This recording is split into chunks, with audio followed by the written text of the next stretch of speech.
Hello বন্ধুরা, সকাল সকাল উঠে দেখলাম কত রান্না বান্না শুরু হয়ে গেছে। আজ হচ্ছে জামাই ষষ্ঠী স্পেশাল ইলিশ মাছের সর্ষে বাটা আর চিংড়ির মালাইকারি। এগুলো সবই কিন্তু দরকারি। আর এদিকে দেখো ফুলকো লুচি নিয়ে আমি দৌড় মারলাম। এগুলো সব হচ্ছে জামাইয়ের জন্য, কিন্তু তার আগেই আমি সেরে নেব। গরম গরম খাওয়ার জিনিস বেশিক্ষণ ফেলে রাখতে নেই। ভাবলাম কেউ কিছু জানার আগেই খেয়ে ফেলবো, কিন্তু পেছন থেকে দিদিও চলে এসছে। আর এই দেখো এগুলো বাবু খেয়েছে। এদিকে এক কামড় দিতেই একদম মনে হলো যে এক হাঁড়ি লুচি আমি খেয়ে ফেলতে পারবো। এদিকে গোপুকে দেখো ভিডিও দেখে কত খুশি হচ্ছে, তো ওকেও একটু ঝাল তরকারি দিয়ে খাইয়ে দিলাম, কিন্তু ও তো খেলো না। আসলে ও এখন টেস্ট বোঝে না, টেস্ট যেদিন বুঝবে না ও আমার মতো এরকম লুকিয়ে লুকিয়ে খাবে। সত্যি বলতে গেলে এই লুচি আলুর দমের কোনো ভাগই হবে না, মানে খেতে তো অসাধারণ হয়েছিল।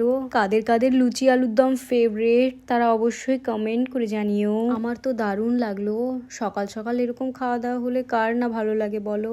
আমি তো পুরোই শেষ। Tata bye bye.